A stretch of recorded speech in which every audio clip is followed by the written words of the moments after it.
കണ്ണാടിച്ചിറകിൽ ഇന്നോളം കാണാ തീരം തേടുകയാ മേഘങ്ങൾ തിളങ്ങും കാതങ്ങൾ. ഭയങ്കര സന്തോഷത്തിലാണ് ഇപ്പം ഇവിടെ നിൽക്കുന്നത്. നമ്മൾ രാവിലെ ഇന്നലെ തന്നെ നിങ്ങളോട് പറഞ്ഞിട്ടുണ്ടായിരുന്നു SBI ക്ലർക്കിൻ്റെ റിസൾട്ട് വന്നു, മെയിൻസിൻ്റെ റിസൾട്ട് വന്നു. അപ്പോൾ നമ്മൾ അശ്വിനിയുടെ വീട്ടിൽ പോയി അശ്വിനിയുടെ എക്സ്പീരിയൻസ് ഒക്കെ എങ്ങനെയുണ്ടായിരുന്നു, എങ്ങനെയാണ് പഠിക്കുന്നതെന്നൊക്കെ ചോദിച്ചിട്ടുണ്ടായിരുന്നു. അത് കഴിഞ്ഞ് നിങ്ങളോട് എന്തായാലും അശ്വിനി 2 വാക്ക് സംസാരിക്കണം. കാരണം എങ്ങനെയാണ് പഠിച്ചിട്ടുള്ളത്, അല്ലെങ്കിൽ നിങ്ങൾക്കിപ്പോൾ തന്നെ കുറേ കൺസേൺസ് ഉണ്ട്. അപ്പോൾ ഇങ്ങോട്ട് വന്നോണ്ടിരിക്കുന്ന വഴിക്കാണ് SBI POയുടെ റിസൾട്ട് വരുന്നത്. 22ാമത്തെ വയസ്സിൽ SBI PO ആണ് നമ്മുടെ അശ്വിനി. ചെറിയൊരു കാര്യമല്ല, 22ാമത്തെ വയസ്സിൽ SBI PO ആകുക. അതേപോലെ തന്നെ നമ്മുടെ അഭിനവ് ഇപ്പോൾ 22 വയസ്സേ ഉള്ളൂ. 2024 ജൂണിൽ നമ്മുടെ ബാച്ച് എന്നാണോ സ്റ്റാർട്ട് ചെയ്തത് ആ അച്ചീവേഴ്സ് ബാച്ചിൽ ജോയിൻ ചെയ്തിട്ടാണ് ഇപ്പോൾ SBI ക്ലർക്കായിട്ട് ഇവിടെ നിൽക്കുന്നത്.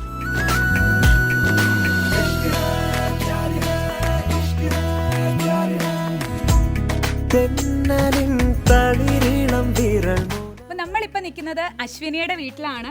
SBI ക്ലർക്ക് മെയിൻസിൻ്റെ റിസൾട്ട് വന്ന് നമ്മൾ ഒത്തിരി സന്തോഷത്തിലാണ്.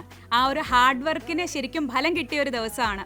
അപ്പോൾ അശ്വിനിയുടെ വീട്ടിൽ നമ്മൾ അശ്വിനിയെ കാണാനായിട്ട് വന്നേക്കാണ്. അപ്പോൾ നമുക്ക് അശ്വിനിയുടെ വിശേഷങ്ങളൊക്കെ അറിയാം.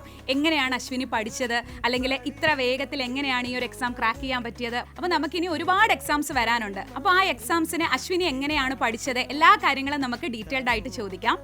അപ്പോൾ അശ്വിനി, ആദ്യം തന്നെ എക്സാംസ് കിട്ടിയതിന് കൺഗ്രാറ്റ്സ്. അപ്പോൾ ഇപ്പോൾ എന്താ തോന്നുന്നത്? ഫസ്റ്റ് അറ്റംപ്റ്റ് തന്നെ SBI ക്ലർക്ക് കിട്ടിയതിൽ ഒരുപാട് സന്തോഷമുണ്ട്. RRB ആയാലും IBPS ആയാലും പോയിന്റ് മാർക്കിനൊക്കെയാണ് മിസ്സായി പോവാറ്. അപ്പോൾ ഫസ്റ്റ് അറ്റംപ്റ്റ് തന്നെ കിട്ടി, സന്തോഷം ഒരുപാട്. അപ്പോൾ ഗ്രാജുവേഷൻ കഴിഞ്ഞത് ഏത് വർഷമാണ്? ഞാൻ 2023 പാസ് ഔട്ടാണ്.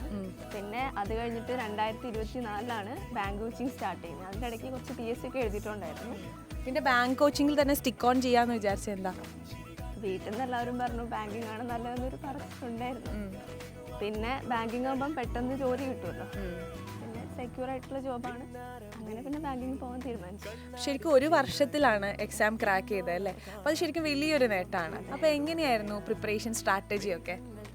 പ്രിപ്പറേഷൻ എന്ന് പറയുമ്പം മാത്സ് കുഴപ്പമുണ്ടായിരുന്നില്ല. മാത്സ് റീസണിങ് അത്യാവശ്യം ബേസ് ഉണ്ടായിരുന്നു. പിന്നെ ഇംഗ്ലീഷ് ആയിരുന്നു കുറച്ച് കുഴപ്പമുണ്ടായിരുന്നത്. അത് പിന്നെ സെപ്റ്റംബർ ആയപ്പോൾ നമ്മളെ ഇംഗ്ലീഷ് പ്രോ ബാച്ച് അതിന് ഞാൻ ജോയിൻ ചെയ്തിട്ടുണ്ടായിരുന്നു. അപ്പോൾ അതിൻ്റെ ക്ലാസ്സൊക്കെ നല്ല ഹെൽപ്ഫുൾ ആയിരുന്നു.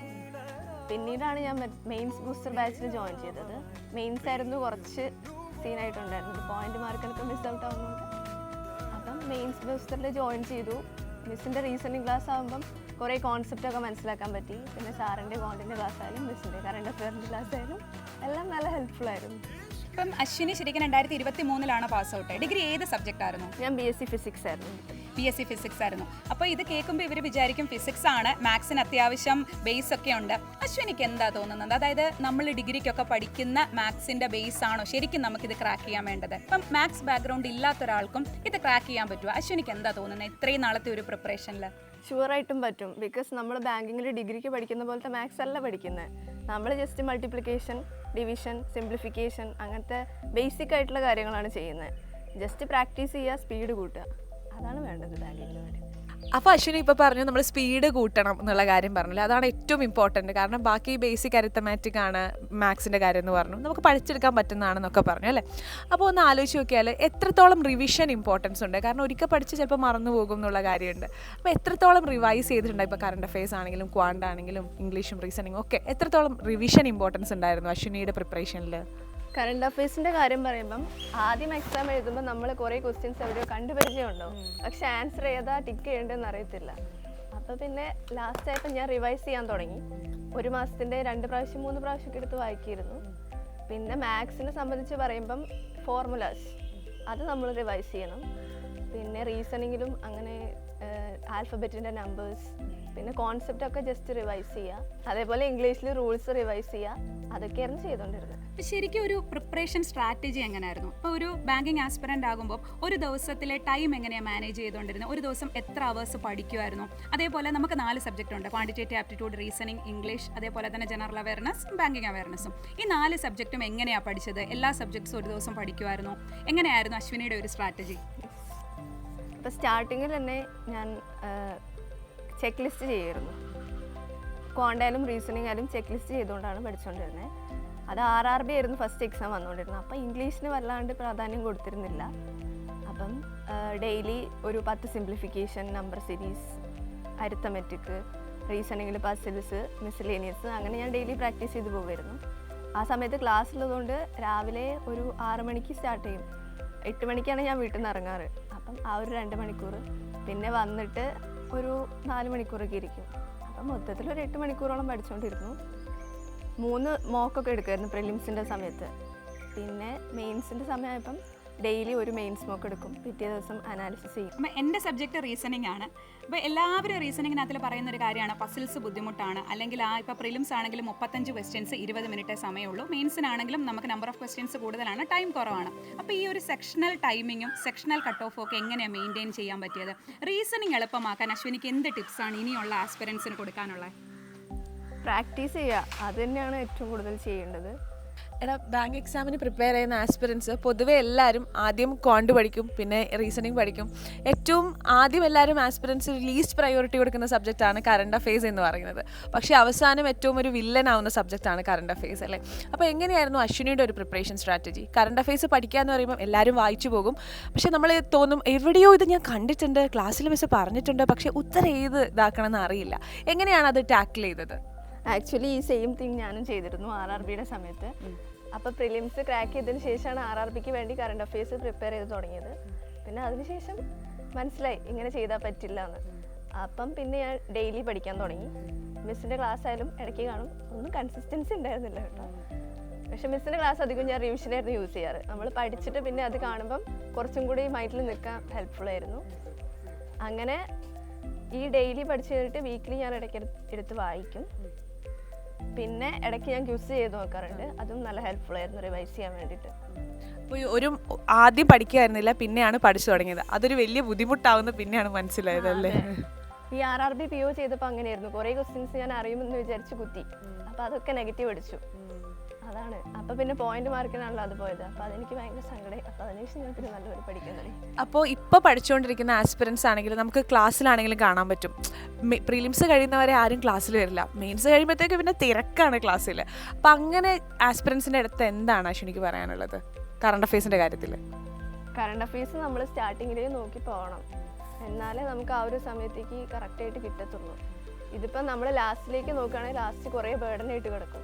അങ്ങനെ എനിക്ക് 1 മന്ത് അങ്ങനെ ഉണ്ടായിരുന്നു. 1 മന്ത് ഞാൻ നോക്കാതെ ഇരുന്നു, പിന്നെ ആ 2 മന്ത് കൂടി ഒരുമിച്ചിരുന്ന് പഠിച്ചതാണ്. ഓക്കെ, അപ്പോൾ നമ്മളെ ക്വാണ്ടും ഇംഗ്ലീഷും ഉണ്ടല്ലോ, അതിൻ്റെ ഒരു പ്രിപ്പറേഷൻ സ്ട്രാറ്റജി എന്തായിരുന്നു? ഇംഗ്ലീഷിൻ്റെ ആണെങ്കിലും ക്വാണ്ടിൻ്റെ ആണെങ്കിലും. ഇംഗ്ലീഷ് ഞാൻ പൊതുവേ വീക്കായിരുന്നു. അപ്പോൾ പിന്നെ രേവതി മിസ്സിൻ്റെ ക്ലാസ് കണ്ടിട്ടാണ് അത് സെറ്റാക്കിയത്. മിസ് റൂളെല്ലാം ആദ്യം പറഞ്ഞു തന്നു, പിന്നെ ഓരോ ടോപ്പിക്കായിട്ട് പ്രാക്ടീസ് ചെയ്യിപ്പിച്ചു. അതിൻ്റെ കൂടെ റീഡിങ്, റൈറ്റിങ്, അങ്ങനെ എല്ലാം ഉണ്ടായിരുന്നു. അത് ശരിക്കും നല്ല ഹെൽപ്ഫുൾ ആയിരുന്നു ഇംഗ്ലീഷിൻ്റെ കാര്യത്തിൽ. ക്വാണ്ട് എൻ്റെ ഒരു പ്രശ്നം എന്ന് വെച്ചാൽ ഞാൻ ഈ ക്വസ്റ്റ്യൻ അറിയാം അങ്ങനെ ചെയ്യാതെ വിടും. അതും RRBയുടെ സമയത്ത് നല്ല പ്രശ്നമായിരുന്നു. അത്യാവശ്യം അറ്റംപ്റ്റ് വന്നില്ല. അപ്പോൾ ക്ലിയർ ചെയ്തവരുതായി നോക്കുമ്പം എനിക്ക് ക്വാണ്ടിലാണ് മാർക്ക് കുറഞ്ഞ് വന്നത്. അപ്പോൾ അതിനുശേഷം അതും ഞാൻ പ്രാക്ടീസ് ചെയ്തു, പിന്നെ അതും സെറ്റായി. കുഴപ്പമില്ലാത്ത അറ്റംപ്റ്റ് വന്നിട്ടുണ്ട് SBക്ക്. അപ്പോൾ എപ്പോഴാണ് സൈലത്തിൽ ജോയിൻ ചെയ്തത്? അല്ലെങ്കിൽ നമ്മൾ ബാച്ചിൽ ജോയിൻ, ഇപ്പോൾ പറഞ്ഞു മെയിൻസ് ബൂസ്റ്റർ ബാച്ചിലുണ്ടായിരുന്നു, അല്ലെങ്കിൽ ഇംഗ്ലീഷ് ബാച്ചിലുണ്ടായിരുന്നു. അപ്പോൾ ക്ലാസ്സസ് എങ്ങനെയാണ് ഹെൽപ്ഫുൾ ആയത്? അല്ലെങ്കിൽ പ്രാക്ടീസ് ചെയ്യാനായിട്ടാണെങ്കിലും അല്ലെങ്കിൽ റിവൈസ് ചെയ്യാനായിട്ടും ആ ഒരു ജേർണി, സൈലത്തിൻ്റെ കൂടെയുള്ള ജേർണി ഒന്ന് പറയുമോ? ആക്ച്വലി ഞാൻ ആദ്യം ജോയിൻ ചെയ്തത് ഇംഗ്ലീഷ് പ്രോ ബാച്ചിലാണ്. അപ്പോൾ അതിനുശേഷം സെപ്റ്റംബറിലാണ് RRBയുടെ മെയിൻസ് ഉണ്ടായിരുന്നത്. അപ്പോൾ RRBയുടെ എക്സാം എഴുതിയപ്പം റീസണിങ് ഈസി ആയിരുന്നു സംഭവം, പക്ഷെ ചെയ്യാൻ പറ്റുന്നുണ്ടായിരുന്നില്ല. അപ്പോൾ എനിക്ക് തോന്നി എന്തോ പ്രാക്ടീസിൻ്റെ പ്രശ്നമാണെന്ന്. അപ്പോൾ ഞാൻ വിചാരിച്ചു ഏതായാലും മെയിൻസിൻ്റെ ബാച്ചിന് ജോയിൻ ചെയ്യാമെന്ന്. അങ്ങനെ മെയിൻസ് ബൂസ്റ്റർ ബാച്ചിൽ ജോയിൻ ചെയ്തു. അപ്പോൾ കുറേ റെക്കോർഡഡ് ക്ലാസ്സസ് ഉണ്ടായിരുന്നു, അതെല്ലാം ഞാൻ ഒരു 15 ദിവസം കൊണ്ട് കണ്ടു തീർത്തു. പിന്നെ ലൈവായിട്ട് ഞാൻ അങ്ങനെ കയറാറില്ല, റെക്കോർഡാണ് കാണാറ്. അങ്ങനെ റീസണിങ് ഒക്കെ കുറേ കോൺസെപ്റ്റ് മനസ്സിലാക്കാൻ പറ്റിയിട്ടുണ്ട് മെയിൻസിൻ്റെ പസിൽസിൻ്റെ കാര്യത്തിലൊക്കെ. പിന്നെ കോണ്ടായാലും അങ്ങനെ തന്നെ. ആ ബാച്ചിൽ അത്യാവശ്യം മെയിൻസ് അല്ല ബേസിക്സ് കവർ ചെയ്ത് പോയിട്ടുണ്ടായിരുന്നു. അപ്പം അതും ഒന്നും കൂടെ റിവൈസ് ചെയ്യാൻ പറ്റി. പിന്നെ സാറിൻ്റെ DIs ആണെങ്കിലും അത്യാവശ്യം നല്ല ലെവലുള്ള DI ആയിരുന്നു ചെയ്യിപ്പിക്കാറ്, അരിത്തമെറ്റിക്കും അതേപോലെ തന്നെ. പിന്നെ മിസ്സിൻ്റെ പസിൽസ് ആണെങ്കിലും അങ്ങനെ തന്നെ, എല്ലാം ഒന്നിനൊന്ന് മെച്ചം എന്ന് പറയാം. പിന്നെ ഇംഗ്ലീഷ് ആയാലും അങ്ങനെ തന്നെ, മിസ്സ് പല ഡിഫിക്കൽട്ടി ലെവലിലാണ് ക്വസ്റ്റ്യൻസ് ചെയ്യിപ്പിക്കാറ്, അത് നല്ല ഹെൽപ്ഫുൾ ആയിരുന്നു. പിന്നെ ഓരോ ക്വസ്റ്റ്യൻസ് നമ്മൾ വൊക്കാബ്സൊക്കെ ജസ്റ്റ് മീനിങ് മാത്രം നോക്കാതെ ഗ്രാമർ റൂൾസും കൂടെ നോക്കിയിട്ട് എങ്ങനെ ഈസി ആയിട്ട് ക്രാക്ക് ചെയ്യാമെന്നൊക്കെ അതിൽ നിന്ന് മനസ്സിലായി. പിന്നെ കറണ്ട് അഫെയർസിൻ്റെ കാര്യം പറയുമ്പോഴും അങ്ങനെ തന്നെ, മിസ് അത്യാവശ്യം നല്ലപോലെ തന്നെ കണ്ടന്റ് ഡെലിവർ ചെയ്യാറുണ്ട്. നല്ല ഹെൽപ്ഫുൾ ആയിരുന്നു. നീ ആണെങ്കിൽ ഈ വർഷം കുറേ എക്സാംസ് വരാനുണ്ട് അല്ലേ? അപ്പോൾ അങ്ങനെയുള്ള ഇരിക്കുന്ന ആസ്പിറൻസിൻ്റെ അടുത്ത് അശ്വിനിക്ക് എന്താണ് അശ്വിനിയുടെ പ്രിപ്പറേഷനിൽ നിന്നും ഇതിന്നൊക്കെ കുറേ കാര്യങ്ങൾ അശ്വിനി പഠിച്ചിട്ടുണ്ടായിരിക്കുമല്ലോ. അപ്പോൾ അവരുടെ അടുത്ത് അശ്വിനിക്ക് എന്താണ് പറയാനുള്ളത്? ആക്ച്വലി ഇതൊരു ക്ലീഷേ ഡയലോഗാണ്, എന്നാലും ഞാൻ പറയാം, ഹാർഡ് വർക്ക് ചെയ്യുക, എന്തായാലും നമുക്ക് കിട്ടാതിരിക്കില്ല. പ്രാക്ടീസ് ചെയ്യുക, പ്രാക്ടീസ് ചെയ്യുക, പ്രാക്ടീസ് ചെയ്യുക, അത് മാത്രമാണ് ചെയ്യാനുള്ളത്. Practice practice practice. നമ്മൾ എപ്പോഴും പറയാറുള്ളത് അത് തന്നെയാണ്. പ്രാക്ടീസ് മാത്രമാണ് ഒരേ ഒരു കീ എന്ന് പറയുന്നത്. കാരണം നമുക്ക് കുറേ നെഗറ്റീവ്സ് നമ്മൾ ചുറ്റും ഉണ്ടായിരിക്കും, പക്ഷെ അതെല്ലാം നമ്മൾ തരണം ചെയ്തുകൊണ്ട് അത് നമ്മൾ സഹിച്ച് പഠിക്കുക അല്ലേ? നമ്മളെ തന്നെ വിശ്വസിക്കുക, എന്തെങ്കിലും ഇത് കിട്ടും എന്നുള്ളൊരു വിശ്വാസം വേണം. അപ്പോൾ നമുക്ക് എല്ലാവർക്കും അറിയാം ബാങ്ക് എക്സാമിൻ്റെ സിലബസ് എന്ന് പറയുന്നത് ഒന്ന് പഠിച്ചിട്ട് ബാക്കി എല്ലാ എക്സാമിനും ഒരേ സിലബസ് ആണ് അല്ലേ? അപ്പോൾ അശ്വിനി വേറെ ഏതൊക്കെ എക്സാംസ് ആണ് ക്വാളിഫൈ ചെയ്തിട്ടുള്ളത്? ഞാൻ യൂക്കോ LBOൻ്റെ ഇൻ്റർവ്യൂ അറ്റൻഡ് ചെയ്തിട്ടുണ്ടായിരുന്നു. അതേപോലെ SBIPOയുടെ ഇൻ്റർവ്യൂ അറ്റൻഡ് ചെയ്തിട്ടുണ്ട്. പിന്നെ SBI ക്ലർക്ക് മെയിൻസ് ആണ് കിട്ടിയിട്ടുള്ളത്. പ്രിലിംസ് എല്ലാം ഞാൻ ഫസ്റ്റ് അറ്റംപ്റ്റ് തന്നെ ക്ലിയർ ആയിട്ടുണ്ടായിരുന്നു. അപ്പോൾ നമ്മളിപ്പോൾ ശരിക്കും ഈ ഒരു സാഹചര്യത്തിൽ അശ്വിനിൻ്റെ അച്ഛനെ കുറച്ച് മിസ് ചെയ്യുന്നുണ്ട് അല്ലേ? അച്ഛൻ ജോലിക്ക് പോകേണ്ടി വന്നതുകൊണ്ടാണ്. കാരണം അശ്വിനിക്ക് എക്സാമിന് പോകാനാണെങ്കിലും നമ്മുടെ ബാച്ചിൽ ജോയിൻ ചെയ്യാനാണെങ്കിലും ഒക്കെ അച്ഛൻ്റെയും അമ്മയുടെയും ഒക്കെ ഒരു ഹാർഡ് വർക്കാണ് ഈ ഒരു റിസൾട്ടിലേക്ക് അശ്വിനിനെ ഹെൽപ്പ് ചെയ്തത്. അപ്പോൾ അശ്വിനിൻ്റെ ഈ ഒരു ഹാർഡ് വർക്കിനെ കുറിച്ച് സംസാരിക്കാനായിട്ട് നമ്മുടെ സ്വന്തം അശ്വിനി അച്ഛനെ പോലെയുള്ള അശ്വിനിയുടെ അങ്കിൾ വന്നിട്ടുണ്ട്. അപ്പോൾ അങ്കിളിന് എന്താ പറയാനുള്ളത്? ഈ നാടിൻ്റെ അഭിമാനമായി മാറിയ, ഈ ദേശത്തിൻ്റെ അഭിമാനമായി മാറിയ നമ്മുടെ പൊന്നുമോൾക്ക്, അതുപോലെ തന്നെ അവർക്ക് നിർദ്ദേശം നൽകിയ സൈലം അധ്യാപകർക്കും ആ മാനേജ്മെൻറ്റിനും ഞങ്ങൾക്കുള്ള അഗാധമായ കടപ്പാട് ഇവിടെ രേഖപ്പെടുത്തുകയാണ്. ഇനിയും ഞങ്ങൾ പൊന്നുമോൾ ഉയർച്ചയിലേക്ക് വരട്ടെ എന്ന് ആശംസിച്ചിട്ടുണ്ട്. അതേപോലെ തന്നെ സൈലവും വർഷങ്ങളായി ഒരു കടാവിളക്കായി ജലിക്കട്ടെ എന്ന് ആത്മാർത്ഥമായി പ്രാർത്ഥിച്ചുകൊണ്ട് അവർക്ക് വേണ്ടി എല്ലാ ചെറുതും വലുതുമായ നിർദ്ദേശങ്ങൾ നൽകിയ അധ്യാപകർക്കും അധ്യാപികമാർക്കും ഞങ്ങൾക്കുള്ള കടപ്പാട് ഇവിടെ അറിയിക്കുകയാണ്. അശ്വിനിക്ക് എൻ്റെയും ഈ നാടിൻ്റെയും പിന്നെ ഇത് പഠിപ്പിച്ച സ്കൈലത്തിൻ്റെയും എല്ലാവർക്കും ഒരു നന്ദി രേഖപ്പെടുത്തും. പിന്നെ അമ്മയ്ക്ക് റിസൾട്ട് ഒക്കെ അറിഞ്ഞപ്പോൾ എന്താ അമ്മയ്ക്ക് ഫീൽ ചെയ്തേ? എന്താ പറയുക, കുറേ കാലമായി കുറേ പരിശ്രമിച്ചുകൊണ്ടിരിക്കുകയാണല്ലോ, പഠിച്ചിട്ട് ജോലി കിട്ടാത്തതിൻ്റെ ടെൻഷൻ ഉണ്ട് അവൾക്ക്. എവിടെ പോകാൻ പറഞ്ഞാലൊന്നും ഇഷ്ടമല്ല. എവിടെ പിന്നെ നല്ലോണം പഠിക്കുന്ന മോളതിന്. അപ്പോൾ ആരെയും ചോദിച്ചിട്ടുണ്ടെങ്കിൽ പിന്നെ എന്താ പറയുക, ജോലിയൊന്നും ആയില്ല എന്നുള്ളൊരു ചോദ്യം കൊണ്ട് എങ്ങോട്ടും പോകാൻ തന്നെ ഇഷ്ടമല്ല, ഇനി എവിടെയും പോരൂല.